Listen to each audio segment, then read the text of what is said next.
हैं आप सब। दोस्तों आज हम कॉस्ट अकाउंटिंग में एक नया चैप्टर स्टार्ट करने जा रहे हैं।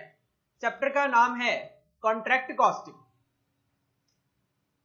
चैप्टर का नाम है कॉन्ट्रैक्ट कॉस्टिंग। तो देखो सबसे पहले तो इश्यू यही आता है कि सर ये जो कॉन्ट्रैक्ट कॉस्टिंग है, कॉन्ट्रैक्ट कॉस्टिंग होता क्या है और कॉस्टिंग में कौन है जो इनको यूज करता है। देखो नाम से ही क्लियर है, कॉन्ट्रैक्ट। जो कॉन्ट्रैक्ट होते हैं उनकी कॉस्ट को कैलकुलेट करने के लिए जो मेथड यूज किया जाता है कॉस्ट अकाउंटिंग में, that is known as contract costing. तो कॉन्ट्रैक्ट कॉस्टिंग एक्चुअल में एक मेथड ऑफ कॉस्टिंग है और कॉस्ट अकाउंटिंग में हर एक मेथड ऑफ कॉस्टिंग का पर्पस क्या है? कॉस्ट कैलकुलेट करना, प्रॉफिट कैलकुलेट करना या फिर सेलिंग प्राइस सेट करना। हर एक मेथड ऑफ कॉस्टिंग का मेनली तीन पर्पस है, कॉस्ट कैलकुलेट करना, प्रॉफिट कैलकुलेट करना और सेलिंग प्राइस सेट करना। तो बिल्कुल कॉन्ट्रैक्ट कॉस्टिंग का भी यही पर्पस है, कॉन्ट्रैक्ट की कॉस्ट कैलकुलेट करना, कॉन्ट्रैक्ट से रिलेटेड प्रॉफिट कैलकुलेट करना और कॉन्ट्रैक्ट का अगर प्राइस सेट करना हो तो वो प्राइस सेट करना। सर इसको कौन यूज करते हैं? कॉन्ट्रैक्ट कॉस्टिंग एक ऐसा मेथड ऑफ कॉस्टिंग है जो कि कॉन्ट्रैक्टर के द्वारा यूज किया जाता है। सर अगर कॉन्ट्रैक्टर यूज करते हैं तो आपने बताया था कि जॉब कॉस्टिंग में भी कॉन्ट्रैक्ट होते हैं और यहां पे भी आप कॉन्ट्रैक्ट की बात कर रहे हो, तो दोनों में फर्क क्या है? जो कॉन्ट्रैक्ट कॉस्टिंग स्पेसिफिकली बनाया गया है for the purpose of construction contract. Contract costing specifically एक मेथड ऑफ कॉस्टिंग है जो कि कंस्ट्रक्शन कॉन्ट्रैक्ट की कॉस्ट, प्रॉफिट और प्राइस सेट करने के लिए बनाया गया। कंस्ट्रक्शन के अलावा जितने भी आप तरीके के कॉन्ट्रैक्ट करते हो वो सारे के सारे जॉब कॉस्टिंग में कवर किए जाते हैं। जैसे आप कहते हो सर मैंने एक पर्सन से 5 बेड बनवाने का एक कॉन्ट्रैक्ट किया, ये क्या है? जॉब कॉस्टिंग का पार्ट है। लेकिन आप कहते हो सर मैं एक पर्सन से बिल्डिंग बनाने का एक रियल एस्टेट का काम करवाता हूं, वो क्या है आपका? कॉन्ट्रैक्ट कॉस्टिंग में कवर होगा। रोड बनाने का जो कॉन्ट्रैक्ट है कॉन्ट्रैक्ट कॉस्टिंग में कवर होगा। कंस्ट्रक्शन कॉन्ट्रैक्ट जितने भी होते हैं सारे के सारे कॉन्ट्रैक्ट कॉस्टिंग में कवर किए जाते हैं। तो एक बार इसका मीनिंग देख लेते हैं। कॉन्ट्रैक्ट कॉस्टिंग क्या है? What is contract costing? Contract costing is a method of costing which is used by the, कौन इसको यूज करते हैं? इसको यूज करते हैं कॉन्ट्रैक्टर। सर ये कॉन्ट्रैक्टर कौन होते हैं? देखो दो पार्टीज होती है मेनली किसी कॉन्ट्रैक्ट में, एक होता है कॉन्ट्रैक्टर और एक होता है कॉन्ट्रैक्टी। कॉन्ट्रैक्टी वो पर्सन है जो काम देता है कॉन्ट्रैक्टर को। अगर मान लो मुझे एक बिल्डिंग बनवानी है, तो मैं एक पर्सन को कॉन्ट्रैक्ट देता हूं कि भाई साहब मेरे लिए आप ये बिल्डिंग बना के दे दो। तो जो काम करके देगा वो कॉन्ट्रैक्टर है और जिसने काम दिया है वो कॉन्ट्रैक्टी है। तो कॉन्ट्रैक्टर तो वो पर्सन है जो काम को एग्जीक्यूट करने के लिए, काम को कंप्लीट करने के लिए रिस्पॉन्सिबल होगा, और कॉन्ट्रैक्टी वो पर्सन है जो कि कॉन्ट्रैक्टर को काम देता है और उसके बदले में पेमेंट करने के लिए रिस्पॉन्सिबल होगा। तो कॉन्ट्रैक्ट कॉस्टिंग कौन यूज करता है? कॉन्ट्रैक्टर या कॉन्ट्रैक्टी? कॉन्ट्रैक्टर यूज करता है। किस लिए यूज करता है? For calculation of cost and profit related to the contract. Contractor ये जानना चाहता है कि मैं ये जो कॉन्ट्रैक्ट कर रहा हूं या मैं ये जो कॉन्ट्रैक्ट कर चुका हूं इसमें मेरे क्या क्या तो खर्चे आने हैं या फिर आ चुके हैं और क्या क्या प्रॉफिट आने की उम्मीद है। This method is only applied for construction contract. Contract costing केवल और केवल कंस्ट्रक्शन कॉन्ट्रैक्ट पे अप्लाई होते हैं। फॉर अदर कॉन्ट्रैक्ट, बाकी जो भी आपके कॉन्ट्रैक्ट होते हैं उन पे अप्लाई होता है आपका दूसरा method, job cost, for calculation of cost and profit. अब कॉन्ट्रैक्टर कॉस्ट और प्रॉफिट जानना चाहता है किसी कॉन्ट्रैक्ट का, तो वो उसके लिए क्या करता है? Contractor prepare contract account. Contractor किसी भी कॉन्ट्रैक्ट से रिलेटेड कॉस्ट या प्रॉफिट जानने के लिए एक अकाउंट बनाता है, उस अकाउंट को बोला जाता है contract account. So what is contract costing? Contract costing is a method of costing which is used by the contractor. किस लिए? For calculation of cost and profit relating to a contract. Contract costing केवल और केवल construction contract पे apply होता है, बाकी contract के लिए जॉब कॉस्टिंग मेथड यूज किया जाता है। और कॉन्ट्रैक्टर अपना कॉस्ट और प्रॉफिट कैलकुलेट करने के लिए एक अकाउंट प्रिपेयर करता है, that is known as contract account. जैसा कि मैंने आपको पहले भी बताया अभी कि जो भी कॉन्ट्रैक्ट होता है, एक कॉन्ट्रैक्ट में मेनली 3 पार्टीज होती है। वैसे तो 3 होती है, बट मेनली अगर मैं बात करूं 2 पार्टीज होती है। कौन कौन? एक तो कॉन्ट्रैक्टर, एक कॉन्ट्रैक्टर। एक तीसरी पार्टी भी आएगी बाद में जाके, जिसको हम आर्किटेक्ट या फिर सर्टिफायर के नाम से जानते हैं, उसको हम बाद में डिस्कस करेंगे। एक कॉन्ट्रैक्ट में मेनली 2 पार्टीज होती है, one is contractor and one is contractee. और जैसे मैंने अभी आपको बताया, कॉन्ट्रैक्टर वो पर्सन है जो काम को एग्जीक्यूट और कंप्लीट करने के लिए रिस्पॉन्सिबल होगा, और कॉन्ट्रैक्टी वो पर्सन है जो कि कॉन्ट्रैक्टर को काम देता है और कॉन्ट्रैक्टर को काम के बदले में पेमेंट करने के लिए रिस्पॉन्सिबल होगा। तो कॉन्ट्रैक्टर कौन है? Contractor is the person who is responsible for execution of contract. Contract के काम को कौन करेगा? Contractor. And contractor is the person who is responsible for payment to the contractor as per the जो भी कॉन्ट्रैक्ट में टर्म्स एंड कंडीशन लिखी हुई होगी उसके अकॉर्डिंगली। तो 2 पार्टीज, कॉन्ट्रैक्टर, कॉन्ट्रैक्टी। कॉन्ट्रैक्टर वो पर्सन है जो काम को करने के लिए रिस्पॉन्सिबल है, कॉन्ट्रैक्टी वो पर्सन है जो कि काम के बदले में कॉन्ट्रैक्टर को पेमेंट करने के लिए रिस्पॉन्सिबल है। जैसा हमने अभी कहा कि कॉन्ट्रैक्टर क्या करता है, कॉन्ट्रैक्टर कॉस्ट और प्रॉफिट कैलकुलेट करने के लिए कॉन्ट्रैक्ट कॉस्टिंग मेथड फॉलो करता है, और उसके लिए कॉन्ट्रैक्टर एक अकाउंट प्रिपेयर करता है, that is known as contract account. ये जो कॉन्ट्रैक्ट अकाउंट का फॉर्मेट है वो हम पार्ट्स में डिस्कस करेंगे, जिसका पहला पार्ट है दिस वन। हमें क्या करना है? कॉन्ट्रैक्ट अकाउंट बनाना है। ये पूरा का पूरा कॉन्ट्रैक्ट अकाउंट नहीं है, ये कॉन्ट्रैक्ट अकाउंट का केवल और केवल एक पार्ट है।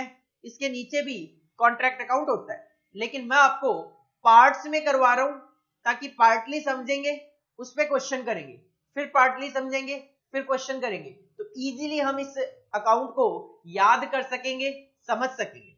देखो, अगर आप किसी भी कॉन्ट्रैक्ट से रिलेटेड कॉस्ट कैलकुलेट करना चाहते हो, पहले मैं क्या कर रहा हूं? कॉस्ट। हमने कहा कॉन्ट्रैक्ट अकाउंट हम बनाते हैं कॉस्ट और प्रॉफिट कैलकुलेट करने के लिए। अभी मैं बात कर रहा हूं केवल और केवल कॉस्ट की। अगर आप किसी भी कॉन्ट्रैक्ट से कॉस्ट कैलकुलेट करना चाहते हो, सबसे पहले आप हेडिंग डालोगे कॉन्ट्रैक्ट अकाउंट ऑफ। कोई भी कॉन्ट्रैक्ट का नाम हो सकता है क्वेश्चन में, किसी भी कंपनी का नाम हो सकता है, वो आपने यहां पे मेंशन करना है। फॉर द पीरियड, क्वेश्चन में कॉन्ट्रैक्ट अकाउंट का पीरियड गिवन हो सकता है। जो क्वेश्चन में पीरियड गिवन है, जितने पीरियड का क्वेश्चन आपसे कॉन्ट्रैक्ट अकाउंट डिमांड कर रहा है, वही पीरियड आपने यहां पे मेंशन करना है। क्वेश्चन अराइज होता है, क्या सर कॉन्ट्रैक्ट अकाउंट हमेशा 1 साल का बनता है? नहीं बेटा, ऐसा जरूरी नहीं है। कॉन्ट्रैक्ट अकाउंट 1 साल का नॉर्मली बनता है, बट वो 1 साल से कम पीरियड के लिए भी बन सकता है, और वो 1 साल से ज्यादा पीरियड के लिए भी बनाया तो जा सकता है। 90% क्वेश्चन में 1 ईयर का पीरियड होगा, बट 10% क्वेश्चन में 1 साल से कम पीरियड भी हो सकता है। और आगे जाके हम लास्ट में कुछ वैरायटीज ऑफ क्वेश्चन देखेंगे जिनमें हमें 1 साल से ज्यादा पीरियड का भी कॉन्ट्रैक्ट अकाउंट बनाना है। देखो, कॉन्ट्रैक्ट अकाउंट काफी कुछ प्रॉफिट एंड लॉस अकाउंट की तरह होता है। कॉन्ट्रैक्ट अकाउंट काफी कुछ प्रॉफिट एंड लॉस अकाउंट की तरह होता है। तो जैसे प्रॉफिट एंड लॉस अकाउंट में आप 4 कॉलम लेते हो, पर्टिकुलर अमाउंट, वैसे ही आपको कॉन्ट्रैक्ट अकाउंट में भी 4 कॉलम कंसीडर करने हैं। पर्टिकुलर अमाउंट, ये है आपकी डेबिट साइड, और ये होगी आपकी ऑफ कोर्स क्रेडिट साइड। सबको पता है। सबसे पहले तो देखो, अगर मैं कॉस्ट अकाउंटिंग की बात करूं तो कॉस्ट अकाउंटिंग में 3 खर्चे मेन होते हैं, मटेरियल, लेबर और ओवरहेड। और आप सोच के देख लो, क्या कंस्ट्रक्शन कॉन्ट्रैक्ट में ये खर्चे होंगे, बिल्कुल होंगे। बिना मटेरियल के लिए कोई कंस्ट्रक्शन नहीं हो सकता, बिना लेबर को यूज किए कोई कंस्ट्रक्शन नहीं हो सकता, और केवल मटेरियल और लेबर से कंस्ट्रक्शन नहीं होता, आपको कुछ अदर एक्सपेंसेस भी इनकर करने पड़े। तो सबसे पहले तो मटेरियल का खर्चा। अब देखो कॉन्ट्रैक्ट जो चल रहे होते हैं एक ऑर्गेनाइजेशन के, वो अलग अलग साइट पे चल रहे होते हैं। ऐसा तो नहीं है कि सारे के सारे कॉन्ट्रैक्ट एक ही प्लेस पे हो। एक कॉन्ट्रैक्टर है, बड़ा कॉन्ट्रैक्टर है, जिसका एक काम चल रहा है सीपी में, दूसरा कॉन्ट्रैक्ट चल रहा है जनकपुरी में, तीसरा कॉन्ट्रैक्ट चल रहा है शाहदरा में, चौथा कॉन्ट्रैक्ट चल रहा है साउथ दिल्ली में। तो अब देखो हर एक जहां पे भी काम चल रहा है कंस्ट्रक्शन का, वो कॉन्ट्रैक्टर के पॉइंट ऑफ व्यू से साइट बोला जाता है कि इस साइट पे मेरा काम चल रहा है। अब उस साइट पे मटेरियल की जरूरत है, तो कॉन्ट्रैक्टर के पास दो ऑप्शन है कि या तो वो साइट पे मटेरियल डायरेक्टली मार्केट से खरीद के रख ले कि भाई साउथ दिल्ली में मुझे मटेरियल की जरूरत है, चलो साउथ दिल्ली में ये पास में दुकानें हैं, यहीं से मटेरियल खरीद लेता हूँ। इसी तरीके से सीपी में यहाँ पे पास में दुकानें हैं, यहां से खरीद लेता हूँ। डायरेक्ट आप मटेरियल परचेज करके ला सकते हो। दूसरा ऑप्शन ये हो सकता है कि कॉन्ट्रैक्टर बहुत बड़ा कॉन्ट्रैक्टर है, उसने क्या कर रखा है, एक स्टोर मेंटेन किया हुआ है। उस स्टोर में ब्रिक्स, सीमेंट वगैरह ये सारी चीजें ऑलरेडी वो स्टॉक मेंटेन करके चलता है। और जिस साइट पे भी मटेरियल की जरूरत होती है, वो क्या करते हैं, स्टोर से मटेरियल को साइट पे भेज देते हैं। तो उस सिचुएशन में मटेरियल क्या होगा, issue from stores to site. लेकिन मुझे तो मतलब है कि कॉन्ट्रैक्ट में जो मटेरियल आप यूज कर रहे हो, वो चाहे डायरेक्टली खरीद के लाऊं चाहे स्टोर से लाऊं, अगर कॉन्ट्रैक्ट में यूज कर रहे हो तो मुझे तो कंसिडर करना है। इसके बाद जो भी लेबर के खर्चे होते हैं, इंप्लॉई कॉस्ट के खर्चे होते हैं, वो भी हमें कंसिडर करने, वेजेस एंड सैलरीज के नाम से।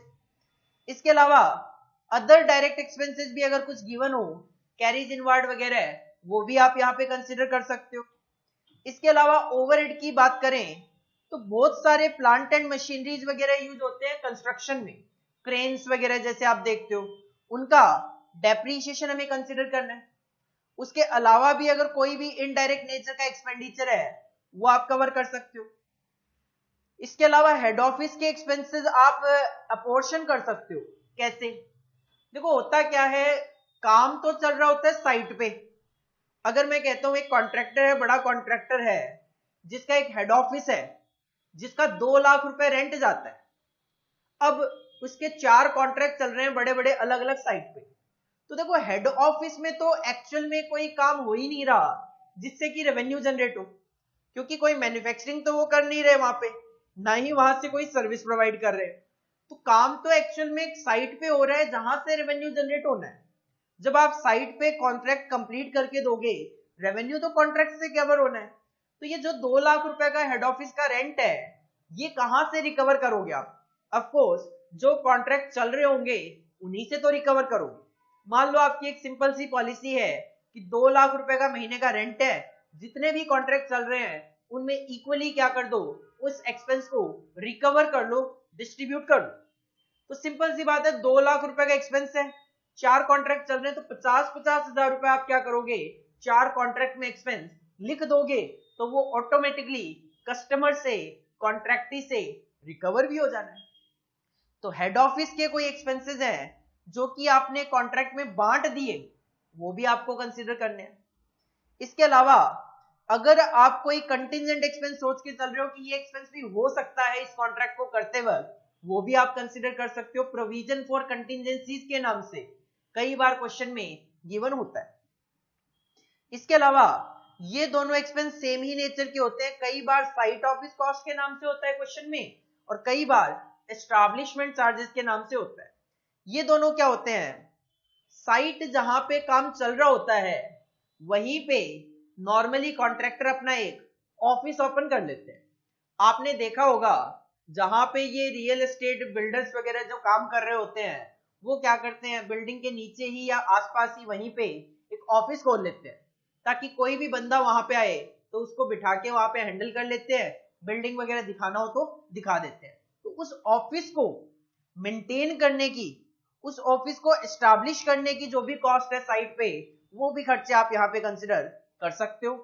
इसके अलावा सब कॉन्ट्रैक्ट कॉस्ट भी आप यहां पे कंसिडर कर सकते हो। सब कॉन्ट्रैक्ट कॉस्ट का मतलब है मैं एक कॉन्ट्रैक्टर हूं, मुझे आपसे एक कॉन्ट्रैक्ट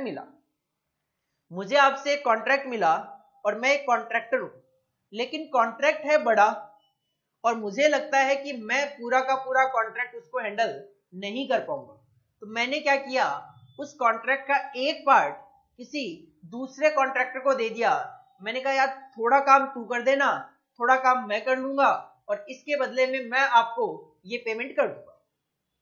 जब कॉन्ट्रैक्टर किसी दूसरे कॉन्ट्रैक्टर के साथ इस कॉन्ट्रैक्ट के लिए किसी भी तरीके का कोई एग्रीमेंट या कॉन्ट्रैक्ट करता है, तो जो मेन कॉन्ट्रैक्टर है, जिसको कॉन्ट्रैक्ट कॉन्ट्रैक्टी से मिला है, वो क्या करेगा, दूसरे कॉन्ट्रैक्टर को कुछ पेमेंट करेगा। दिस इज नॉन एज सब कॉन्ट्रैक्ट कॉस्ट। तो कॉन्ट्रैक्टर जब किसी कॉन्ट्रैक्ट का कुछ पार्ट किसी दूसरे कॉन्ट्रैक्टर को देता है, उसके लिए जो कॉस्ट इनकर करता है, दैट इज नॉन एज सब कॉन्ट्रैक्ट कॉस्ट। तो ये कुछ खर्चे हैं जो कि यहां पे किसी कॉन्ट्रैक्ट से रिलेटेड आपको देखने को मिल सकते हैं। जरूरी नहीं है हर क्वेश्चन में सारे के सारे एक्सपेंस हो, जितने एक्सपेंस गिवन है वो हमें यहां पे लिखने हैं। अब देखो मैं मटेरियल लेके आया, या तो परचेज करके लाया या स्टोर से लाया, तो हो सकता है कई बार ऐसा होता है कि वो मटेरियल मेरे यूज नहीं आया, तो मैंने क्या कर दिया, वो मटेरियल रिटर्न कर दिया, या तो यहां रिटर्न कर दिया या फिर स्टोर में भेज दिया। कॉन्ट्रैक्ट में तो यूज नहीं हुआ, तो हम क्या कर देते हैं, उस फिगर को क्रेडिट में डाल के हटा देते हैं। जैसे आप परचेज में से परचेज रिटर्न माइनस करते हो, बिल्कुल वही कॉन्सेप्ट हम यहाँ पे फॉलो करते हैं। इसके अलावा कई बार क्या होता है, मैं मटेरियल परचेज करके लाया, मान लो डायरेक्टली मटेरियल परचेज करके लाया, जो सप्लायर है उनकी पॉलिसी है 10 डेज रिटर्न पॉलिसी। वो कहते हैं मटेरियल मैं वापस ले लूंगा रिटर्न, 10 दिन में अगर आप वापस लेके आते हो तो, उसके बाद तो नहीं लूंगा।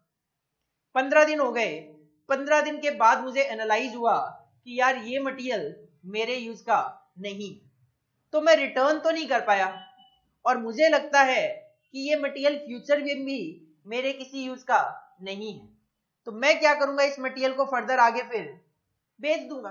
क्यों, ना तो मैं रिटर्न कर सकता हूं, ना मेरे फ्यूचर यूज का लग रहा है, तो मैं क्या करूं, उस मटेरियल को रखकर फालतू में क्यों अपना स्पेस ब्लॉक करूं मैं, तो मैं क्या करता हूं, सिचुएशन में उस मटेरियल को बेच देता हूं।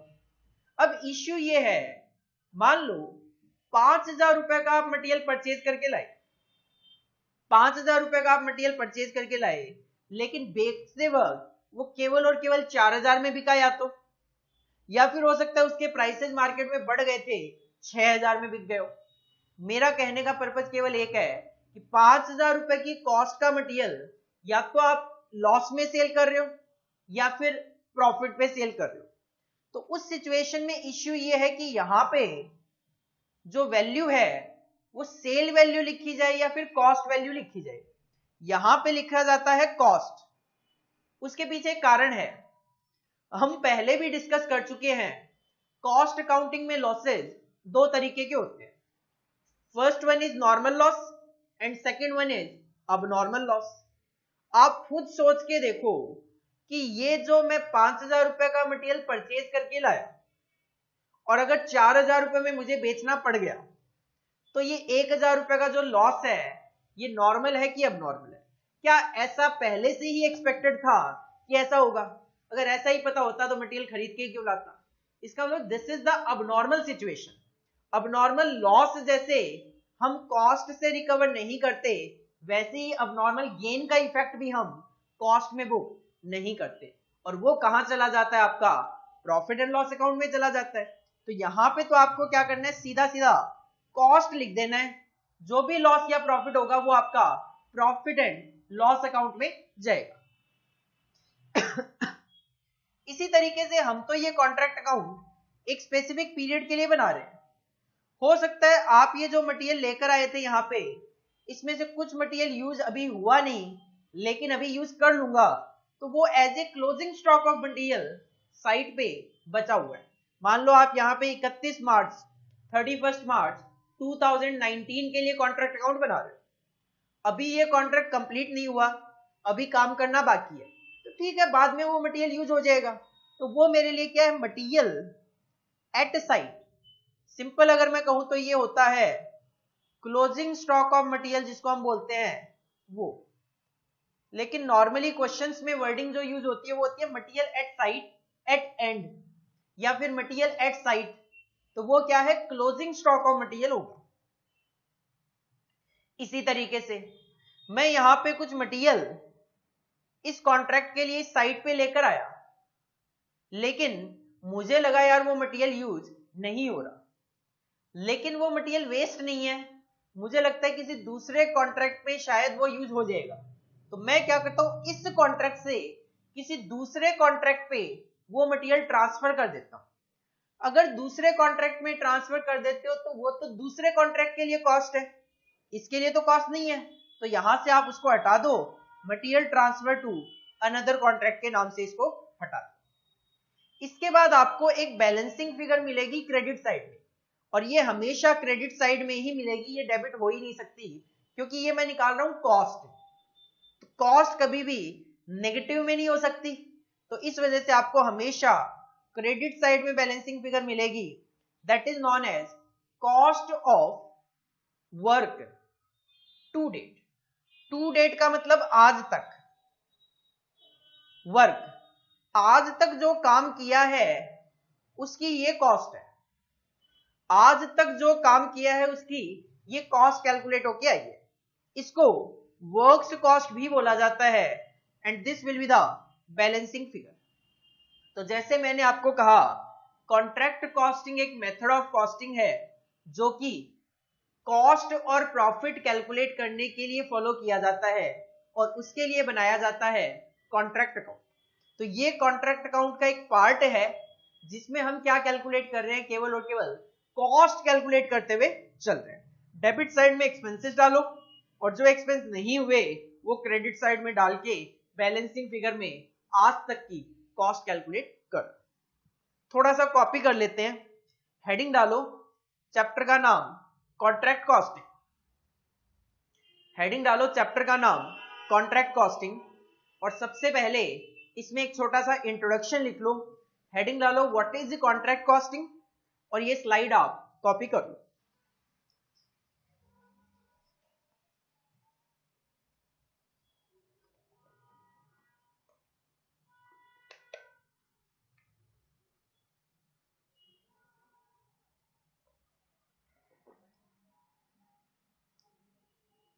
इसके बाद ये कॉपी करो कि दो पार्टीज होती है कॉन्ट्रैक्ट में, कॉन्ट्रैक्टर कॉन्ट्रैक्टी, दोनों का मीनिंग सेम तरीके से कॉपी कर लो डायग्राम फॉर्मेट में।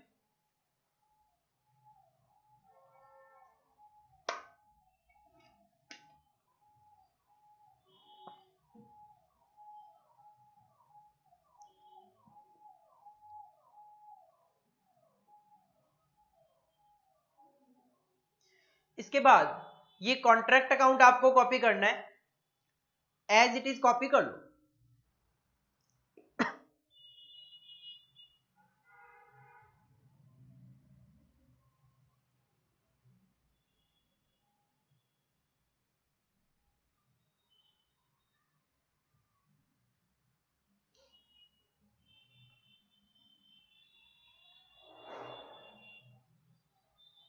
इसके बाद देखो, हम एक क्वेश्चन ट्राई करेंगे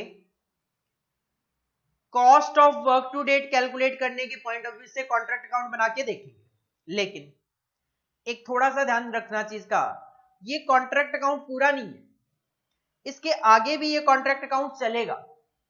तो मैं आपको सजेस्ट करता हूं कि आप इस कॉन्ट्रैक्ट अकाउंट के नीचे पहले क्वेश्चन का आंसर मत लिखना, आप इसके नीचे ऑलमोस्ट 10 लाइनें छोड़ दो, आप इसके नीचे ऑलमोस्ट 10 लाइन छोड़ दो।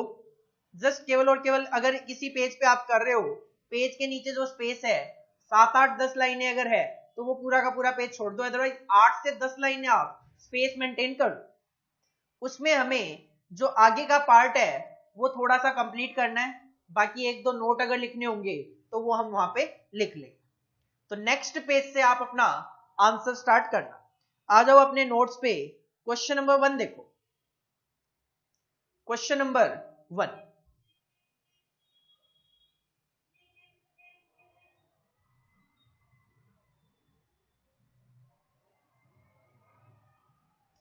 मॉडर्न कंस्ट्रक्शन लिमिटेड कंपनी का नाम है, has taken a contract on 1 October 2011 को इन्होंने कॉन्ट्रैक्ट लिया। The position of contract on 30 September 2012 is as follows.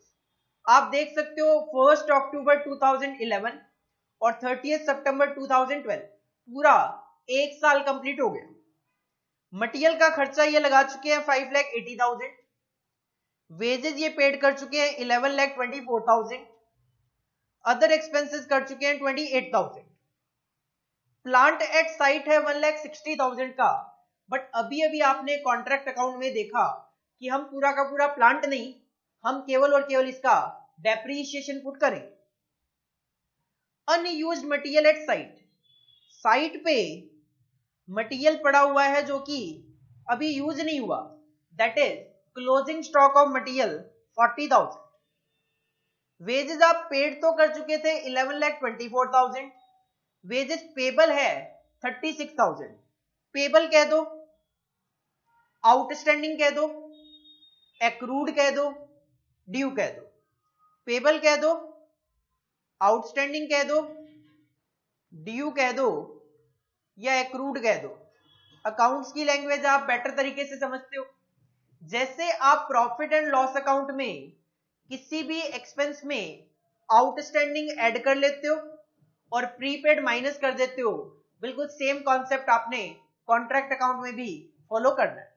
तो वेजेस पेड 11,24,000 में 36,000 हम वेजेस पेबल ऐड कर लेंगे तो टोटल हो जाएगा दोनों मिला के 11,60,000। अलग अलग चाहो अलग अलग भी दिखा दो, बस दोनों दिखाने हैं हमें। इसी तरीके से अदर एक्सपेंसेस ऊपर थे 28,000, ड्यू कह दो, आउटस्टैंडिंग कह दो, एक ही बात है 4,000। तो 28 + 4 32,000। साथ में दिखाना चाहो साथ में दिखा दो, अलग अलग दिखाना चाहो अलग अलग दिखा दो।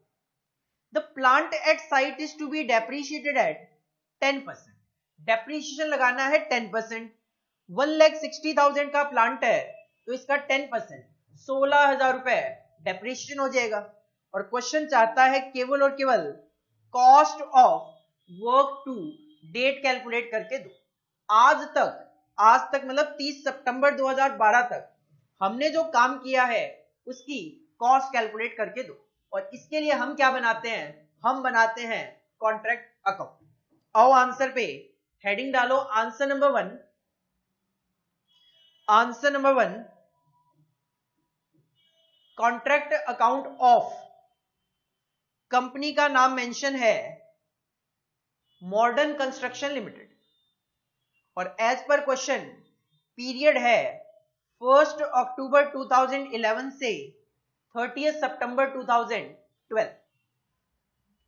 4 कॉलम बनाओ, particulars amount, left side debit side and right side आपकी क्रेडिट साइड। क्वेश्चन अगर देखें तो सबसे पहले मटेरियल है 5,80,000, तो आप लिखोगे 2 मटेरियल्स 5,80,000। मटेरियल के बाद आप वेजेस पेड कर चुके हो 11,24,000 और पेबल है 36,000। तो दिखा दो 2 वेजेस में पेड दिखा दो 11,24,000 और पेबल दिखा दो 36,000। आप चाहो तो इसको इनर कॉलम में दिखा के बाहर आउटर कॉलम में 11,60,000 टोटल भी शो कर सकते हो। इसके बाद अदर एक्सपेंसेस 28,000 और ये ड्यू है 4,000। तो 2 अदर एक्सपेंसेस पेड है 28,000 और ड्यू है आपका 4,000 32,000। इसको भी आप चाहो तो इनर कॉलम में दिखा के आउटर में टोटल 32,000 शो कर सकते हो। इसके अलावा प्लांट 1,60,000 का है जिसका डेप्रीशिएशन चार्ज करना है 10%। तो 1,60,000 का 10% 16,000 रुपए आपका डेप्रीशिएशन हो जाएगा। 16,000 रुपए आपका डेप्रीशिएशन हो जाएगा। इसके बाद क्वेश्चन ने कहा अनयूज्ड मटेरियल एट साइट है 40,000 का, क्लोजिंग स्टॉक ऑफ मटेरियल है 40,000 का। तो क्रेडिट में दिखा दो by closing stock of material 40,000। ये भी हो गया, ये भी हो गया, ये भी हो गया, खत्म। तो डेबिट साइड का टोटल करो जरा, कितना आ रहा है?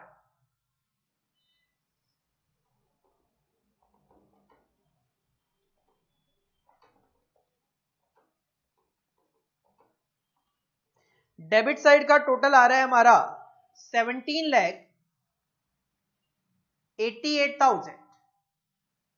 17,88,000। तो क्रेडिट साइड में भी इस टोटल को हम लिख सकते हैं 17,88,000। तो बैलेंसिंग फिगर में cost of work to date आ गई कि आज तक जो हमने काम किया है उस पे कॉन्ट्रैक्टर कहता है मेरी कॉस्ट लग चुकी है 17,48,000। तो कॉन्ट्रैक्टर ने इस कॉन्ट्रैक्ट अकाउंट के पार्ट से क्या जाना कि मैंने 1 अक्टूबर 2011 से 30 सितंबर 2012 इस कॉन्ट्रैक्ट पे ये जो एक साल काम किया है उसके लिए मेरा खर्चा 17,48,000 आ गया। This is the interpretation of first part of contract account. ये है आपका आंसर नंबर 1, इसको आप कॉपी करो।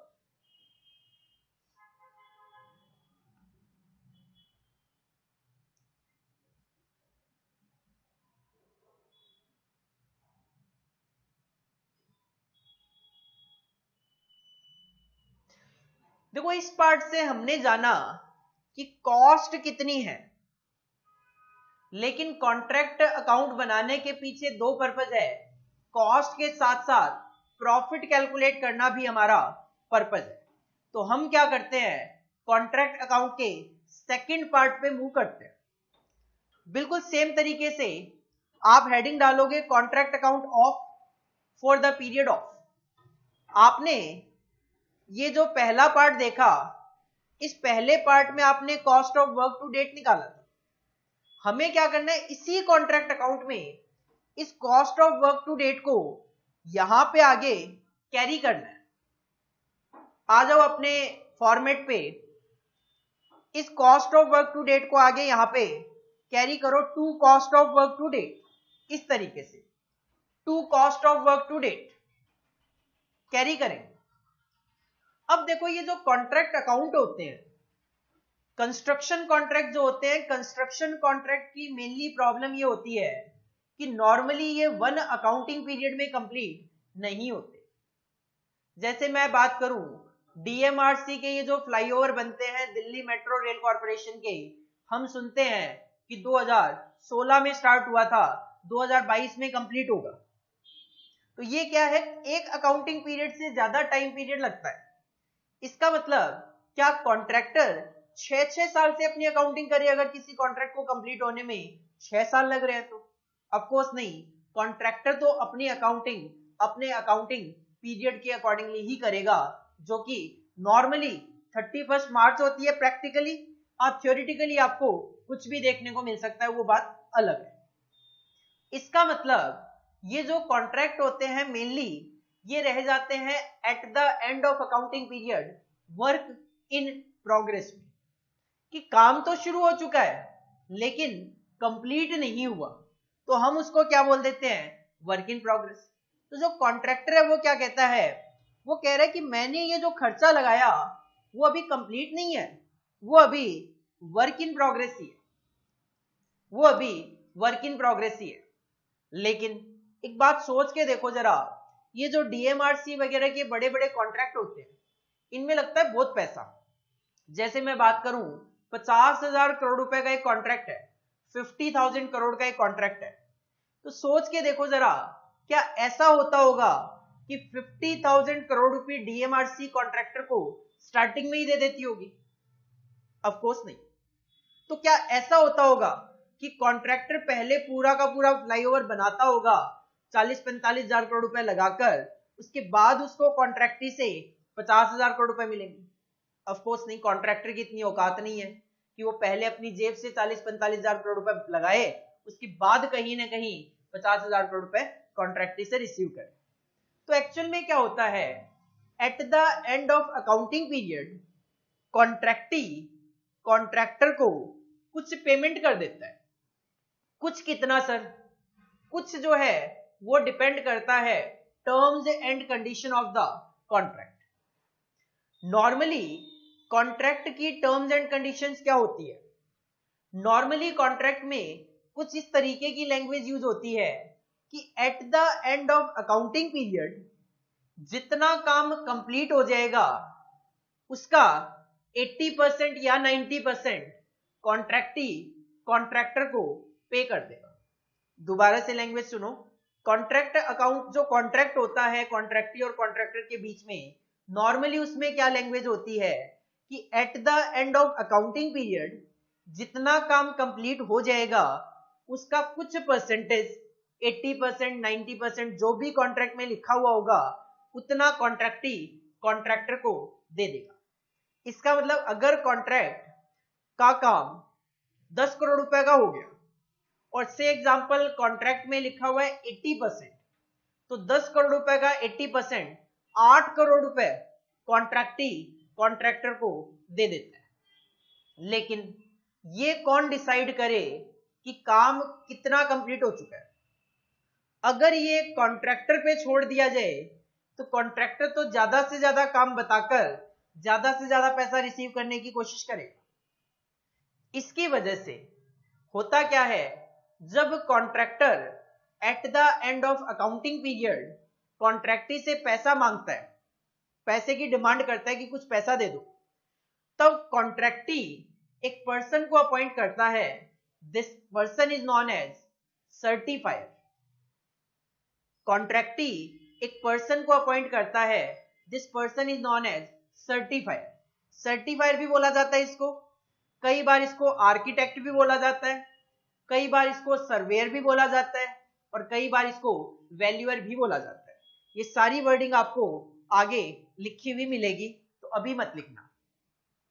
ये सर्टिफायर क्या करता है? ये सर्टिफायर कॉन्ट्रैक्ट जहां पे चल रहा है साइट पे जाएगा, चेक करेगा, डॉक्यूमेंट्स वगैरह देखेगा और एक सर्टिफिकेट तैयार करेगा कि उसके अकॉर्डिंगली कितना काम कंप्लीट हो चुका है। और ये सर्टिफायर जितना काम बोल देता है कि सर्टिफायर के अकॉर्डिंगली इतना काम कंप्लीट हो चुका है, उस काम को बोल दिया जाता है वर्क सर्टिफाइड। सर्टिफायर के अकॉर्डिंगली जितना काम कंप्लीट हो गया वो उसका एक सर्टिफिकेट बना के दे देगा और उसमें जो वो वैल्यू लिखेगा उस वैल्यू को बोल दिया जाता है वर्क सर्टिफाइड। अब कई बार क्या होता है, कई बार कॉन्ट्रैक्टर तो कहता है कि मैंने काम कर दिया 70%। कॉन्ट्रैक्टर तो कहता है जो टोटल काम होना था मैं उसका 70% कंप्लीट कर चुका हूं। लेकिन ये जो सर्टिफायर है ये सर्टिफिकेट दे रहा है से एग्जांपल केवल और केवल 60% का ही। तो इसका मतलब 10% काम ऐसा है जो कॉन्ट्रैक्टर कहता है मैं तो कॉस्ट लगा चुका हूं, लेकिन सर्टिफायर ने उसका सर्टिफिकेट नहीं दिया, तो उस काम को बोल दिया जाता है वर्क अनसर्टिफाइड। वर्क सर्टिफाइड जो होता है इसके बदले में कॉन्ट्रैक्टी कॉन्ट्रैक्टर को कुछ पैसा देता है और जो पैसा देता है उसमें कॉन्ट्रैक्टर का प्रॉफिट मार्जिन भी होता है। तो ये जो वर्क सर्टिफाइड की फिगर होती है इसकी वजह से आपको बैलेंसिंग फिगर में एक यहां पे फिगर देखने को मिल सकती है। अगर ये डेबिट साइड आई तो प्रॉफिट है और यही अगर बाई चांस क्रेडिट साइड आ गई तो वो आपका लॉस होगा। अगर डेबिट साइड आई तो प्रॉफिट होगा, अगर क्रेडिट साइड आई तो लॉस होगा। सर ये क्या है, ये नॉशनल प्रॉफिट क्या है? एक्चुअल में देखो बेटा ये कॉन्ट्रैक्ट कंप्लीट तो हुआ नहीं, तो ये जो यहां पे बैलेंसिंग फिगर आ रही है आप ये नहीं कह सकते कि सर इस कॉन्ट्रैक्ट से मुझे ये प्रॉफिट हो ही गया, क्योंकि अभी काम आगे करना बाकी है। हो सकता है फ्यूचर में आपकी कॉस्टिंग ज्यादा आ जाए, आप प्रॉफिट में रहो ही ना, आप तो लॉसेज में आ जाओ। तो ऐसा नहीं होना चाहिए कि किसी साल में प्रॉफिट, किसी साल में लॉस, किसी साल में प्रॉफिट, किसी साल में लॉस। ये जस्ट हमारा केवल और केवल इमेजिनरी प्रॉफिट है। नॉशनल का मतलब क्या है? इमेजिनरी प्रॉफिट आज तक जो मेरे पास डेटा अवेलेबल है उसके बेसिस पे मैं कह पा रहा हूं कि हाँ ये मेरा प्रॉफिट है, लेकिन मैं ये नहीं कह रहा कि इस कॉन्ट्रैक्ट से मुझे इतना प्रॉफिट हो ही गया या फिर हो ही जाएगा। ये जस्ट केवल और केवल आज तक का जो डेटा अवेलेबल था उसके अकॉर्डिंगली मैं कह पा रहा हूं। ये जो वर्क अनसर्टिफाइड होता है, सोच के देखो जरा, क्या वर्क जो सर्टिफाइड ने सर्टिफाई नहीं किया, क्या कॉन्ट्रैक्टर उसके लिए भी कोई प्रॉफिट बुक कर सकता है? जब काम ही सर्टिफाई नहीं हुआ तो उसके लिए मैं प्रॉफिट बुक कैसे कर सकता हूं? तो ये जो वर्क अनसर्टिफाइड है, इस फिगर में कभी भी प्रॉफिट मार्जिन नहीं होते। ये केवल और केवल कॉस्ट पे होती है कि अगर 20,000 रुपए की कॉस्ट कॉन्ट्रैक्टर कहता है मैं लगा चुका हूं, लेकिन सर्टिफाइड ने अभी सर्टिफाई नहीं की है, तो 20,000 यहां तो 20,000 यहां, ये दोनों सेम फिगर होगी। तो ये प्रॉफिट जो है वो केवल और केवल वर्क सर्टिफाइड की वजह से ही कैलकुलेट होके आता है, और लॉस भी आता है तो भी वर्क सर्टिफाइड की वजह से ही कैलकुलेट होके आता है। देखेंगे अभी वर्क सर्टिफाइड अनसर्टिफाइड, इनकी डेफिनेशन भी आगे डिटेल में डिस्कस की गई है। इसके बाद एक वर्ड है एस्केलेशन। एस्केलेशन क्या होता है? देखो, जैसे मैंने अभी अभी कहा, ये जो कॉन्ट्रैक्ट होते हैं ये होते हैं लॉन्ग टर्म कॉन्ट्रैक्ट्स, 5-5, 6-6 साल चलते रहते हैं। लेकिन कॉन्ट्रैक्टर जो है वो कॉन्ट्रैक्टी को प्राइस तो नॉर्मली स्टार्टिंग में ही बता देता है कि भाई डीएमआरसी मेरे पास आया, बोला ये 10 किलोमीटर का ये फ्लाईओवर बनाना है, मैं एक कॉन्ट्रैक्टर हूं, तो मुझसे वो टेंडर मांगता है, कोटेशन मांगता है, प्राइस बताओ कितना चार्ज करोगे। तो मुझे तो एक एस्टिमेटेड बेसिस पे कैलकुलेशन करके उनको प्राइस बताना है। मान लो मैं कहता हूं सीमेंट जो है वो आज रेट चल रहा है, से एग्जांपल 300 पर पैकेट, एक पैकेट आता है वो 300 रुपए का है। अब देखो, मैं तो क्या एस्टिमेट कर सकता हूं, on the basis of past experience मैंने एस्टिमेट किया कि पिछले 5 सालों में 6 सालों में सीमेंट का रेट 5% बढ़ा है। तो मैं तो क्या एक्सपेक्ट कर लूंगा, ये जो 300 रुपए का पैकेट आज मिल रहा है सीमेंट का, 300 का 5% 15 रुपए, 315 रुपए चला जाएगा। तो मैं तो ज्यादा से ज्यादा अपना कोटेशन 315 के हिसाब से रख दूंगा। लेकिन कई बार आप देखते हो मार्केट में इन्फ्लेशन बहुत ज्यादा हो जाता है, कुछ चीजों के दाम 300 रुपए से बढ़ के 400-500 रुपए तक भी चले जाते हैं, due to demand and supply in the economy. तो इस सिचुएशन में कॉन्ट्रैक्टर जब प्राइस बताता है कॉन्ट्रैक्टी को, तो कॉन्ट्रैक्टर को मन में एक डर है कि यार ठीक है, मैं 315 रुपए के हिसाब से प्राइसिंग तो बता रहा हूं, लेकिन अगर बाई चांस इन्फ्लेशन बहुत ज्यादा हो गया, ये 315 का रेट मैं अप्लाई कर रहा हूं, अगर ये 400, 450, 500 हो गया, तो मैं तो बहुत ज्यादा लॉसेस में चला जाऊंगा। इस वजह से जब कॉन्ट्रैक्टी और कॉन्ट्रैक्टर के बीच में कॉन्ट्रैक्ट होता है, तो उसमें एक लाइन इंसर्ट कर ली जाती है।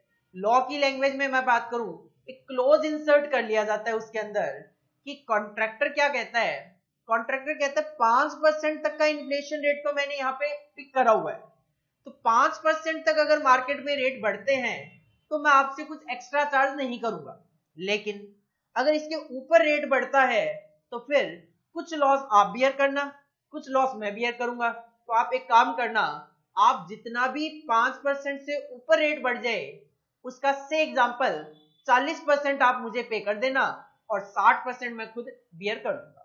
मतलब 40% तो आप मुझे पे कर देना, बाकी जो 60% कॉस्ट आई चलो वो मैं अपनी जेब से भरने को तैयार हूं।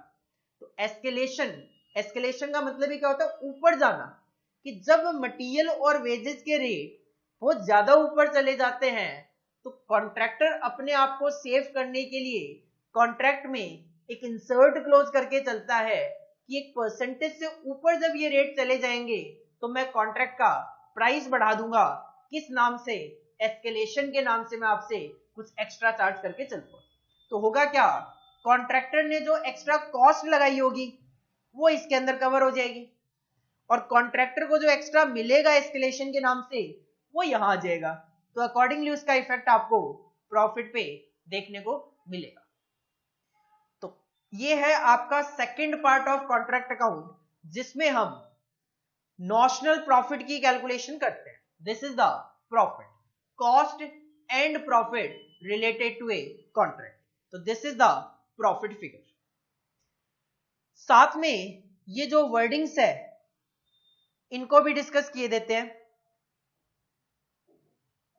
वर्क सर्टिफाइड वही है जो मैंने आपको अभी अभी बताया, इन contracts which are expected to continue for a long period of time. It is a normal practice that the contractor obtains certain sums from the contractee from time to time. तो long term contract में contractor कॉन्ट्रैक्टी से time to time कुछ पैसा लेता रहता है, और वो टाइम टू टाइम क्या है, at the end of accounting period. This is done, और ये पैसा किस बेसिस पे लिया जाता है, this is done on the basis of value of work completed and certified by the architect कह दो, सर्वेयर कह दो, एक ही बात है। और इस आर्किटेक्ट या सर्वेयर को कौन अपॉइंट करता है, कॉन्ट्रैक्टी अपॉइंट करता है। तो कॉन्ट्रैक्टी एक आर्किटेक्ट को अपॉइंट करता है, वो जितनी वैल्यू का सर्टिफिकेट देगा उसके बेसिस पे कॉन्ट्रैक्टी कॉन्ट्रैक्टर को कुछ पैसा दे देता है। लेकिन अगर सर्टिफिकेट है 50 लाख का, तो कॉन्ट्रैक्टी कभी भी कॉन्ट्रैक्टर को पूरा 50 लाख रुपए नहीं देता, क्योंकि अगर कॉन्ट्रैक्टी कॉन्ट्रैक्टर को जितना काम हुआ सारा का सारा पैसा दे देगा, तो कॉन्ट्रैक्टर हो सकता है आगे अच्छा काम ना करे, या फिर आगे काम करे ही ना, वो बोले नहीं मेरा तो आगे काम करने का मन नहीं है, मैंने तो 50 लाख का काम किया, 50 लाख रुपए मिल गए, टाटा बाय बाय, आप किसी और से काम करवा लो। इस वजह से कॉन्ट्रैक्टी कॉन्ट्रैक्टर को कभी भी पूरा पेमेंट नहीं करता। से एग्जांपल 50 लाख रुपए का सर्टिफिकेट मिला, कॉन्ट्रैक्ट में लिखा हुआ है कॉन्ट्रैक्टी कॉन्ट्रैक्टर को 80% पैसा देगा, तो 50 लाख रुपए का 80% तो कॉन्ट्रैक्टी कॉन्ट्रैक्टर को दे देगा, और 20% जो बच गया, 50 लाख का 20% 10 लाख रुपए पेमेंट नहीं करेगा। ये जो 50 लाख रुपए का 80% 40 लाख रुपए कॉन्ट्रैक्टी जो कॉन्ट्रैक्टर को दे चुका है, इसको बोला जाता है प्रोग्रेस पेमेंट। कि प्रोग्रेस का मतलब जैसे जैसे काम प्रोग्रेस में चलता रहता है, वैसे वैसे कॉन्ट्रैक्टी कॉन्ट्रैक्टर को कुछ पैसा देता रहता है। लेकिन ये जो 20% पैसा जो कॉन्ट्रैक्टी ने रोक कर रख लिया, जो अभी कॉन्ट्रैक्टर को नहीं दिया, इस पैसे को बोला जाता है 50 लाख का 20% 10 लाख रुपए, this is the retention money, this is known as retention money. तो आप कह सकते हो वर्क सर्टिफाइड जो होता है उसके दो पार्ट होते हैं, एक होता है प्रोग्रेस पेमेंट और दूसरा होता है रिटेंशन मनी। कॉन्ट्रैक्टी कॉन्ट्रैक्टर को जितना पे कर देता है that is known as progress payment, और जितना रिटेन कर लेता है that is known as retention money. ये दो डेफिनेशन भी आगे आने वाली है, इसी वजह से मैंने यहां पे आपको उसका लिंकेज करवाया। The work which is certified by the valuer is known as work certified. तो सर्टिफाइड जितनी अमाउंट का सर्टिफिकेट दे देता है उस अमाउंट को बोला जाता है work certified, and it is to be shown on value. और ये जो वर्क सर्टिफाइड की फिगर है, इसमें कॉन्ट्रैक्टर ने जो खर्चा लगाया है वो भी है, और इसमें कॉन्ट्रैक्टर का कुछ प्रॉफिट या लॉस भी हो सकता है इन कॉन्ट्रैक्ट अकाउंट। तो वर्क सर्टिफाइड क्या है, सर्टिफाइड जिस वैल्यू का सर्टिफिकेट दे देता है, this is the work certified. तो वर्क अनसर्टिफाइड क्या है, कॉन्ट्रैक्टर कहता है मैंने 70% काम कर दिया, बट सर्टिफाइड ने सर्टिफिकेट केवल 60% का ही दिया, तो जो 10% बच गया that is known as work uncertified. ये देखो, the work on which cost has been incurred by the contractor. Contractor कहता है मैं तो खर्चा लगा चुका हूं, but not certified by the valuer. लेकिन वैल्यूअर सर्टिफायर अभी उसका सर्टिफिकेट नहीं दे रहा किसी कारण से, तो is known as work uncertified. इसको बोल दिया गया वर्क अनसर्टिफाइड। और वर्क अनसर्टिफाइड जैसे मैंने पहले भी कहा, जब काम अनसर्टिफाइड है, सर्टिफाइड ने सर्टिफिकेट नहीं दिया, तो उसका प्रॉफिट भी आप अपने अकाउंट्स में बुक नहीं कर सकते, जिसकी वजह से ये केवल और केवल आप अपनी कॉस्ट पे शो करते हुए चल सकते हो। इसके अलावा जैसे मैंने अभी आपको दो मीनिंग बताए, एस्केलेशन क्लोज भी देख लो पहले। एस्केलेशन क्लोज क्या है? This is a close law की लैंग्वेज में इंसर्टेड इन द कॉन्ट्रैक्ट, जो कॉन्ट्रैक्ट हुआ है बिटवीन द कॉन्ट्रैक्टर एंड कॉन्ट्रैक्टी, उनके कॉन्ट्रैक्ट में क्लोज लिखा हुआ है क्या और किस लिए? किस लिए? To safeguard the contractor. ये किसको सेव करता है? कॉन्ट्रैक्टर को। किससे सेव करता है? Against unlikely increase. 5% का इंक्रीज तो कॉन्ट्रैक्टर सोच के बैठा है, लेकिन 50% का इंक्रीज तो नहीं सोच के बैठा। तो unlikely increase in price of cost element like material हो गया, वेजेस हो गया, इनके प्राइसेस बहुत ज्यादा बढ़ जाए मार्केट में by and certain percentage over the prices prevailing at the time tendering the contract. जिस टाइम पे कॉन्ट्रैक्ट दिया गया है उस टाइम से बाद में अगर एक सर्टन परसेंटेज, से एग्जांपल 5%, उसके ऊपर अगर मार्केट में मटेरियल या वेजेस के रेट बढ़ जाते हैं तो उसके लिए कॉन्ट्रैक्ट में एक क्लोज इंसर्ट किया जाता है। उस क्लोज को ही एस्केलेशन क्लोज बोला जाता है। ये क्लोज इसलिए इंसर्ट किया गया है कि कॉन्ट्रैक्टर को अनलाइकली इंक्रीज इन प्राइसेस से सेव किया जा सके। और जो मैं दो मीनिंग की बात कर रहा था, progress payment and retention money, तो वर्क सर्टिफाइड का वो पार्ट जो कि कॉन्ट्रैक्टी कॉन्ट्रैक्टर को पे कर देता है, नॉन एज प्रोग्रेस पेमेंट, और जो पेमेंट नहीं करता that is known as retention money. देख लेते हैं, एक बार रीड कर लेते हैं। When a contractor is engaged on a contract for several years, he cannot afford to block a large amount of fund। जैसे मैंने कहा 50,000 करोड़ का कॉन्ट्रैक्ट है, तो कॉन्ट्रैक्टर 50,000 करोड़ का फंड ब्लॉक तो नहीं कर सकता until the completion of contract। तो क्या करे? Therefore, in case of large contract, the system of progress payment is adopted। जैसे जैसे काम प्रोग्रेस होगा वैसे वैसे कॉन्ट्रैक्टी कॉन्ट्रैक्टर को पेमेंट करेगा। The contractee agrees to pay, लेकिन केवल और केवल a part of the contract price from time to time depending upon satisfactory progress of the work. जैसे जैसे वर्क की प्रोग्रेस होगी वैसे वैसे पेमेंट होता रहेगा। The progress will be judged by the contractee's architect. Progress कौन बताएगा? कॉन्ट्रैक्टी का architect, also known as surveyor, also known as engineer, who will issue a certificate stating the value of work so far done and approved by him।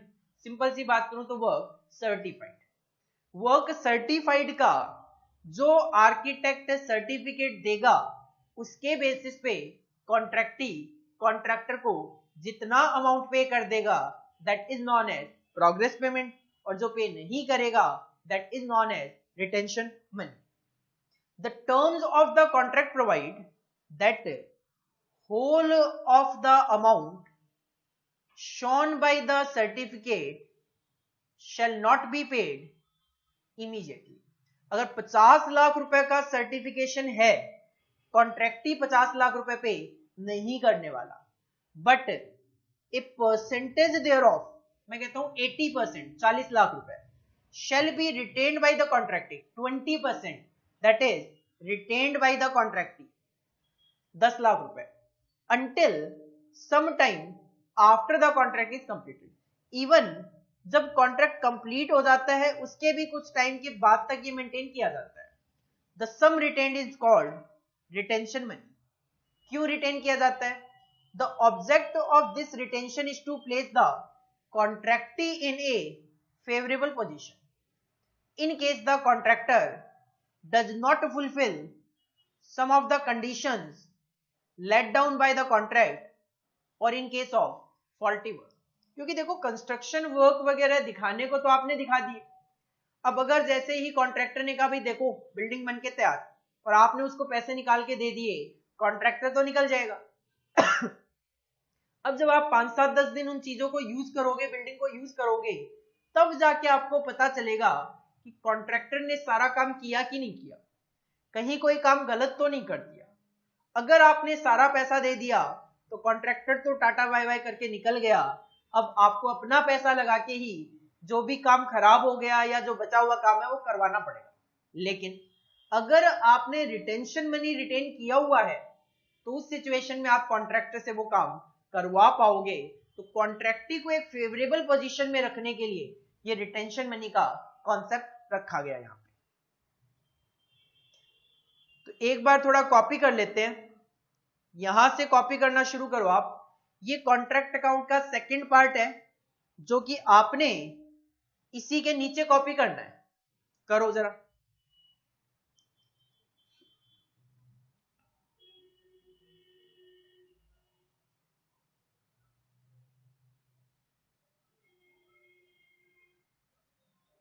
इसके बाद कुछ meaning copy करो। सबसे पहले work certified का meaning copy करो।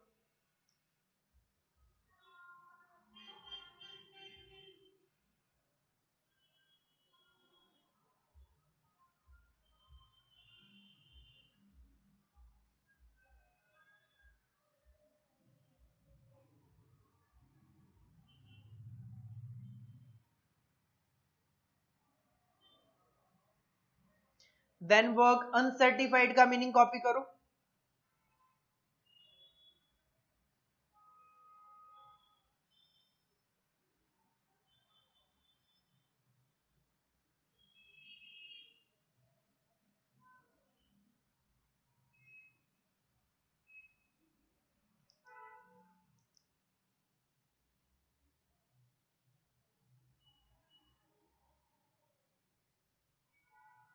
इसके बाद एस्केलेशन क्लोज का मीनिंग कॉपी करो। एस्केलेशन थियोरिटिकली ये आपसे मीनिंग पूछे जा सकते हैं। Right A short note on work certified, work uncertified, escalation, progress payment, retention money. अभी कुछ टाइम पहले एग्जाम में पूछा भी गया था, right A short note on progress payment and retention money. तो वहां पे आप इजीली अपना आंसर मेंशन कर सकते हो। इसके बाद कॉपी करो प्रोग्रेस पेमेंट का मीनिंग।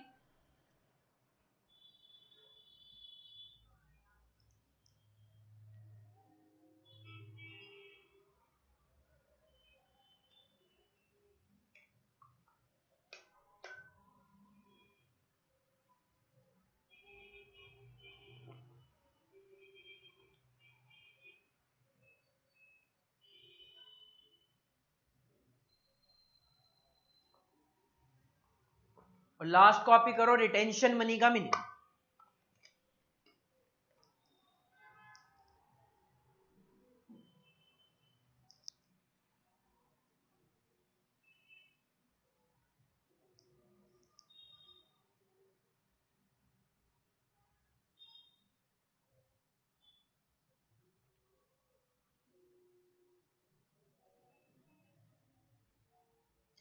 अब हमें कॉन्ट्रैक्ट अकाउंट बनाकर दो चीजें कैलकुलेट करनी आ गई, एक तो cost of work to date और दूसरा notional profit.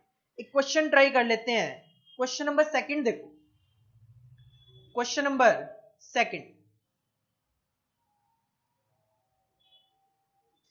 Calculate notional profit. और अगर आपको नॉशनल प्रॉफिट कैलकुलेट करना है तो cost of work to date तो कैलकुलेट करना ही करना है।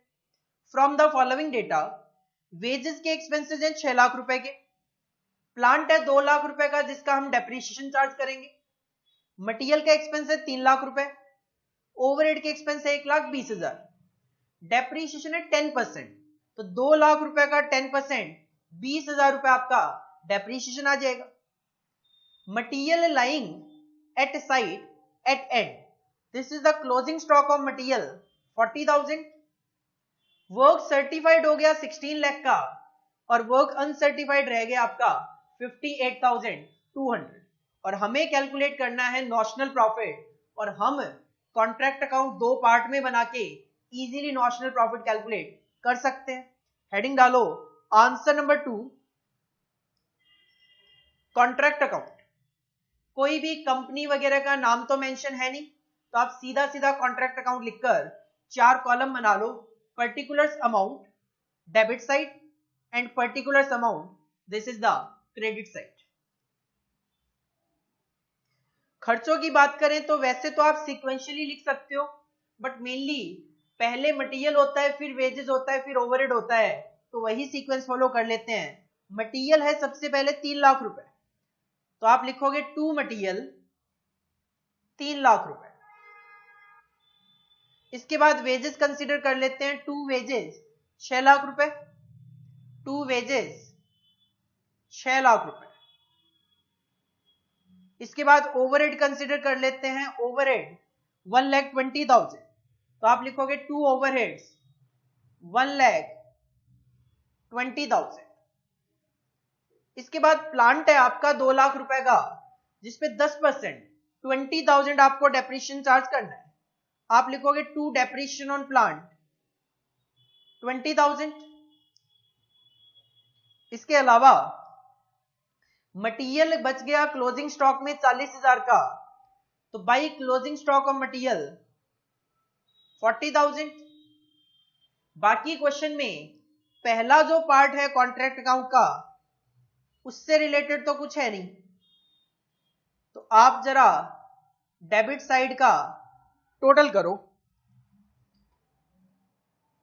10,40,000, तो डेबिट साइड का टोटल आ गया 10,40,000, माइनस किया 40,000, तो cost of work to date आ गई 10 लाख, टोटल हो गया आपका 10,40,000। इस cost of work to date को आगे यहां पे कैरी करो 10 लाख रुपए। इसके बाद क्वेश्चन है का वर्क सर्टिफाइड तो हो गया 16 लाख और अनसर्टिफाइड रह गया 58,200, तो क्रेडिट साइड में दिखाओ भाई work in progress, work certified में 16 लाख रुपए एंड वर्क अनसर्टिफाइड 58,200। एस्केलेशन तो है नहीं क्वेश्चन में, तो क्रेडिट साइड का टोटल आप कर सकते हो 16,58,200। तो बैलेंसिंग फिगर में आपको डेबिट साइड में आपका प्रॉफिट मिलेगा, this is the notional profit on the basis of data available till date. आज तक जो मेरे पास डेटा अवेलेबल है उसके अकॉर्डिंगली 6,58,200 का प्रॉफिट आ रहा है, बट आप ये कह नहीं सकते कि आपको एक्चुअल में ये प्रॉफिट हो गया, जिसकी वजह से इसको नॉशनल प्रॉफिट बोला जाता है। This is the answer number 2, इसको आप कॉपी करो।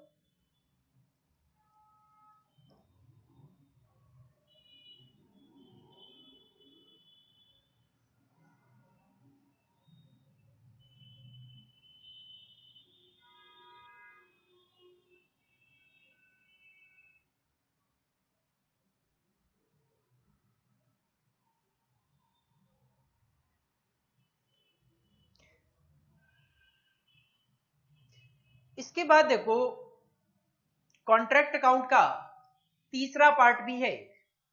पहले पार्ट में हमने क्या कैलकुलेट किया, cost of work to date, दूसरे पार्ट में नॉशनल प्रॉफिट, लेकिन ये नॉशनल प्रॉफिट है, तो कॉस्ट एंड मैनेजमेंट अकाउंटिंग का कहना है नॉशनल प्रॉफिट को आप पूरा का पूरा एज ए प्रॉफिट मानकर प्रॉफिट एंड लॉस अकाउंट में ट्रांसफर नहीं कर सकते, क्योंकि this is the notional imaginary profit, actual profit नहीं है, क्योंकि अभी काम होना बाकी है। तो कॉस्ट अकाउंटिंग में हमें तीसरा पार्ट सजेस्ट किया गया, तो अभी अभी आपने जो नॉशनल प्रॉफिट कैलकुलेट किया था कॉन्ट्रैक्ट अकाउंट में, नॉशनल प्रॉफिट कैलकुलेट किया था यहां पे, तो हम तीसरे पार्ट में क्या करते हैं, इस नॉशनल प्रॉफिट को आगे यहां पे कैरी करते हैं। आप अपने फॉर्मेट पे आ जाओ कॉन्ट्रैक्ट अकाउंट के, इस नॉशनल प्रॉफिट को आगे यहां पे कैरी करो बाय नॉशनल प्रॉफिट,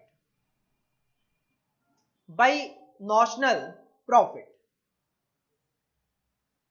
और कॉस्ट एंड मैनेजमेंट अकाउंटिंग का कहना है ये जो प्रॉफिट आपको दिखाई दे रहा है ये सारा का सारा प्रॉफिट मत मानो, क्योंकि अभी फ्यूचर में काम होना बाकी है, तो इसका एक पार्ट तो आप प्रॉफिट मान लो और उसको प्रॉफिट एंड लॉस अकाउंट में बुक कर लो एज ए प्रॉफिट। इसको कैलकुलेट करने के लिए हमें कुछ फॉर्मूले बताए गए हैं जो अप्लाई करने हैं। और जो बैलेंस बच जाएगा उसको फ्यूचर के लिए आप रिजर्व में मेंटेन कर लो, ताकि ये जो आपका कॉन्ट्रैक्ट वर्क इन प्रोग्रेस में चल रहा है, अगर फ्यूचर में ज्यादा कॉस्ट आ जाए, लॉसेस वगैरह दिखाई दे, तो इस रिजर्व के अगेंस्ट में आप उसको सेट ऑफ कर सकते। तो इस नॉशनल प्रॉफिट के दो पार्ट किए जाते हैं, one is transfer to profit and loss account and second is maintained in reserve in work in progress. इसको कॉपी करो एक बार। कहां पे कॉपी करना है? जहां पे आप अपना कॉन्ट्रैक्ट अकाउंट बना रहे थे वहीं पे आपने कॉपी करना है।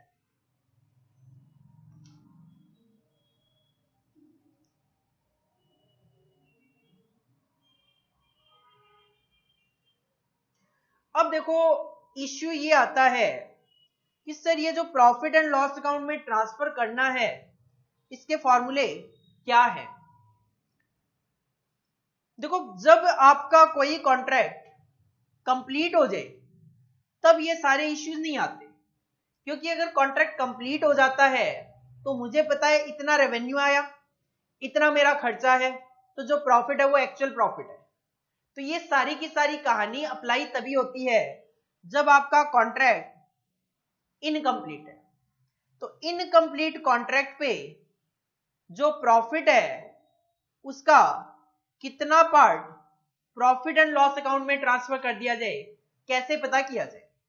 कहते हैं ये डिपेंड करेगा प्रोग्रेस ऑफ वर्क पे, कि आपका काम कितना परसेंट कंप्लीट हो चुका है एज पर सर्टिफायर। उस चीज पे डिपेंड करेगा कि आप कितना प्रॉफिट एंड लॉस अकाउंट में बुक करो। और बात बिल्कुल ठीक भी है। अगर मैं कहता हूं अभी काम मेरा केवल और केवल 20% ही कंप्लीट हुआ है, तो सिंपल सी बात है केवल 20% काम हुआ है, 80% काम होना बाकी है, तो अभी तो बहुत कम प्रॉफिट आप बुक कर सकते हो, या ना करो तो ज्यादा बेटर है। यही मैं कहूं 90% काम कंप्लीट हो चुका है, इसका मतलब काम तो ऑलमोस्ट बहुत कंप्लीट हो चुका है, बस अब तो थोड़ा सा ही काम कंप्लीट होना बाकी है, तो मैं ज्यादा प्रॉफिट रिकॉग्नाइज कर सकता हूं। देखो कैसे, क्वेश्चन क्या ये कहते हैं, सबसे पहले आप एनालाइज करो degree of completion of contract. और degree of completion of contract कुछ नहीं है। अगर मैं कहता हूं एक कॉन्ट्रैक्ट है 50 लाख रुपए का और सर्टिफाइड ने 30 लाख का सर्टिफिकेट दे दिया, तो सिंपल सी बात है सर्टिफाइड ये मान रहा है 50 लाख में से 30 लाख का काम कंप्लीट हो गया, 60% काम कंप्लीट हो गया। इसी को degree of completion of contract बोला जाता है। तो degree of completion as a formula अगर हम लिखें तो इसका एक सिंपल सा फॉर्मूला है, वर्क सर्टिफाइड 30 लाख मेरे एग्जांपल के accordingly, divide by contract price मेरे एग्जांपल के अकॉर्डिंगली 50 लाख, मल्टीप्लाई बाय 100, ये 60% आ जाएगा। तो वर्क सर्टिफाइड अपॉन में contract price into 100, this is the degree of completion. अगर ये परसेंटेज लेस देन 25% आता है, 25% से कम, तो कहते हैं transfer to profit and loss account. कुछ नहीं करना, यहां पे ये कहते हैं कुछ नहीं करना, तो जो भी नॉशनल प्रॉफिट होगा सारा का सारा रिजर्व में मेंटेन करना है। अगर ये परसेंटेज 25% या उससे ज्यादा आए लेकिन 50% से कम आए, तो फॉर्मूला है 1/3 multiply by notional profit multiply by cash received upon में वर्क सर्टिफाइड।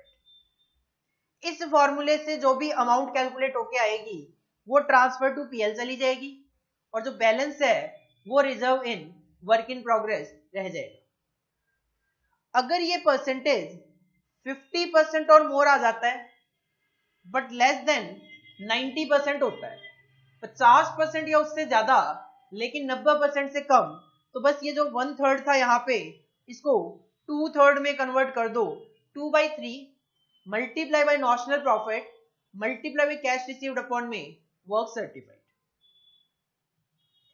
सर अगर 90% से ऊपर आ जाए तो क्या होगा? बेटा 90% से ऊपर आ जाए तो कॉन्सेप्ट हो जाता है चेंज, और उस सिचुएशन में हमें एग्जामिनर ने, स्टडी मटेरियल वालों ने 4 फॉर्मूले बताए हैं जो कि हमें अप्लाई करने होते हैं। तो वो सिचुएशन हम यहां पे बाद में देखेंगे जब हमें इस कॉन्सेप्ट के क्वेश्चन करने होंगे। तो मैं ये सजेस्ट करूंगा कि आप ये जिस पेज पे लिख रहे हो अभी डिग्री ऑफ कंप्लीशन वगैरह, इसके नीचे आपको कम से कम 20 लाइंस छोड़नी है। ये जहां पे भी आप लिख रहे हो इसके नीचे आप 20 लाइंस छोड़ के चलना। देखो इसके पीछे छोटा सा कारण ये, मैं तो अलग अलग इसलिए करवा रहा हूं कि हम ज्यादा बेटर तरीके से समझ सके, इन चीजों को ज्यादा बेटर तरीके से याद कर सके। अगर मैं एक साथ ही यहाँ पे आपको बता दूंगा सारा का सारा, खिचड़ी सी पक जाएगी आपके माइंड में, 7-8 फॉर्मूले एक साथ रिटेन करना मुश्किल हो जाएगा। अभी तो क्या है, ठीक है, 3 क्राइटेरिया, लेस देन 25%, 25% या उससे ज्यादा बट लेस देन 50%, 50% या उससे ज्यादा बट लेस देन 90%। पहले केस में नील है, दूसरे का फॉर्मूला याद कर लो, 1/3 into notional profit into cash received upon में वर्क सर्टिफाइड। तीसरे में 1/3 को 2/3 से रिप्लेस कर दो, याद हो गए। लेकिन 8 फॉर्मूले एक साथ याद नहीं हो पाएंगे, तो हम थोड़ा सा पार्ट में करने का पर्पज यही है, चीजों को याद कर सकें और इन पे छोटे छोटे क्वेश्चन हम ट्राई करके चीजों को रिटेन कर सकें। तो इसके नीचे 20 लाइन छोड़ देना। जब मैं वो वाला कॉन्सेप्ट कराऊं 90% और मोर का, आप यहीं पे कॉपी कर लेना, ताकि जब एग्जाम से पहले रिवाइज करोगे तो एग्जाम से पहले सारी की सारी चीजें आपके पास एक साथ होगी, तो आप उसको रिवाइज बेटर तरीके से कर पाओगे। ये जो क्राइटेरिया है ये है प्रॉफिट का। अगर प्रॉफिट आता है तो इस तरीके से ट्रांसफर करना है। अगर बाई चांस आपका नॉशनल लॉस आ जाता है तो फिर तो आपको सारा का सारा लॉस ही पीएल में ट्रांसफर कर देना है। आप खुद समझदार हो, अकाउंट्स पढ़ते हो, आपने प्रॉफिट का रिजर्व बनाया होगा, लेकिन क्या आपने कभी लॉस का भी रिजर्व क्रिएट किया है? ऑफ कोर्स नहीं। तो लॉस अगर आ गए तो उसके लिए कोई रिजर्व क्रिएट नहीं होता, वो सारा का सारा आपका प्रॉफिट एंड लॉस अकाउंट में ट्रांसफर हो जाएगा। इस स्लाइड को आप कॉपी करो और इसको भी कॉपी करो।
इसके बाद क्वेश्चन देखो, क्वेश्चन नंबर 3, और कोई पार्ट नहीं है कॉन्ट्रैक्ट अकाउंट का। कॉन्ट्रैक्ट अकाउंट का फॉर्मेट आपका कंप्लीट हो चुका है।